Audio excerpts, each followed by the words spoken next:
The fishing news is brought to you by Interlux Marine Paint, Fanatics of Ocean City, Maxima Fishing Line, and Okuma. Feast or famine certainly describes much of our regional fluke fishery, but as you can tell from this week's edition of the Fisherman Magazine with Gary Johnson's 15-pound, 3-ounce mega doormat, there's definitely some big fluke feasting going on someplace, mainly up here in the northern part of our region on Raritan Bay. I'm Jim Hutchinson with the New Jersey Delaware Bay edition of the Fisherman Magazine, and compiling our Independence Day 3-day weekend forecast, we're finding a bunch of new doormats being registered throughout the state, and most of the biggest fluke, those big true doormats of 10 pounds or up, coming from the northern part of the state of New Jersey along the Raritan. Fireworks fluking aboard the Seahawk, for example. Mike McCorby here took a 10.9 pounder. That's the biggest doormat so far aboard the Seahawk, but I'm sure one of many, as more of those doormats are caught in some of the deeper water. Now, if you're anything like me, you're stuck more in famine gear, might I suggest, like myself, it's time to turn to a professional. A lot of the party boats are out there every day. They're banging on the fish every day, so they're finding where they are. The Jamaica 2, for example, put 11-year-old William DeVito on a 9-pound, 12-ounce fluke earlier this week. So we're finding out more, not just up on the Raritan, but the deep water structure along New Jersey's artificial reefs are starting to produce big fish as well. Now on Wednesday, we did find a report from Fisherman's Den in Belmar of a nice doormat that was weighed in the back. A 10-pound, 2-ounce doormat for Joseph Tavesky, and he was using live peanut bunker in Shark River's North Channel. So definitely Shark River, Manasquan, worth a look in the deep channels. In the back bays, like Barnegat Bay, picky at best. A lot of throwbacks to some of those keepers, but the keepers are there, as evidenced by this one. Subscriber Dennis Bekanskos, 9 pounds, near the Research Buoy. He was using a gulp and spearing combo. Check this fish in with the folks at Lacey Marine to enter into the Fisherman Magazine's Dream Boat Contest.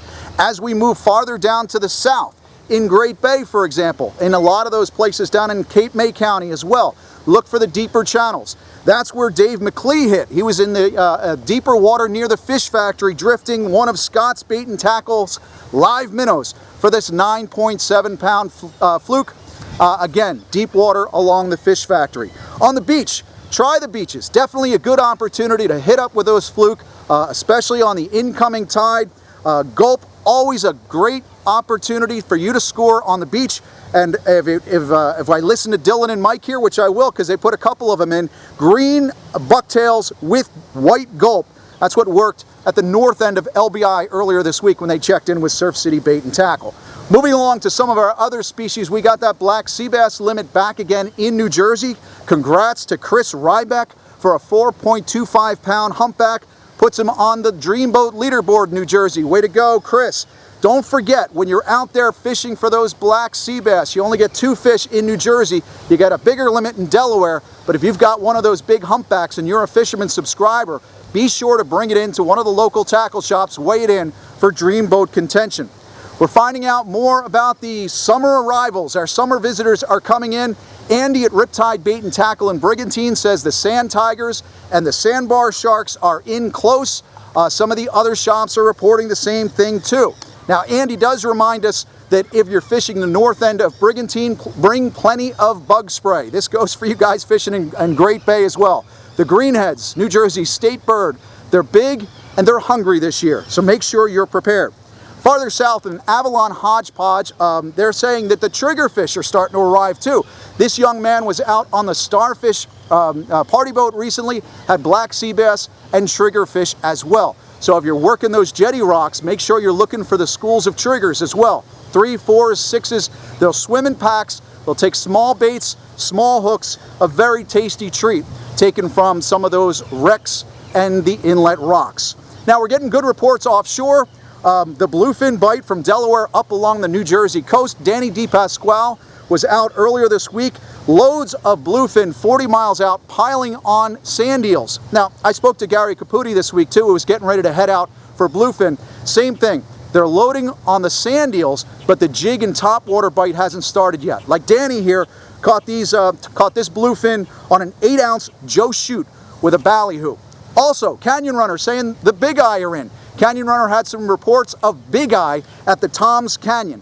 And as of midweek, our forecast for this week, NOAA's offshore forecast, a really nice start to this coming weekend. Sunday could be a little sketchy at 3 to 5s, but it's still too early to tell. But as you're watching this, take a look at the NOAA weather forecast. And again, the first start of this weekend looks to be tremendous offshore.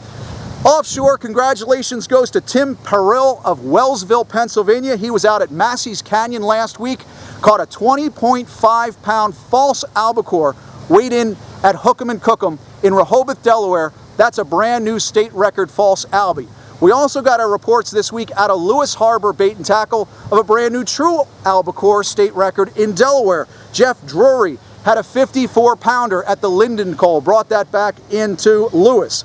And as far as Delaware goes, something to keep in mind, Fenwick Shoals has been producing quite a few Spanish mackerel. So hopefully more of those Spanish mackerel will move their way into the inshore lumps along South Jersey. Maybe we can get an early season on the Spanish Max and also those bonita as well.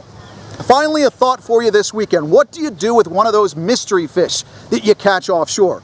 Reel Seats' Dave Arbeitman recently caught what was later identified as a jeweled gemfish, reportedly the first one ever caught north of South America. Well, the American Museum of Natural History found out about it. They were very interested in studying this fish, got in touch with Dave and said, we'd like to look at that fish. You know what Dave's reply was? I already ate it.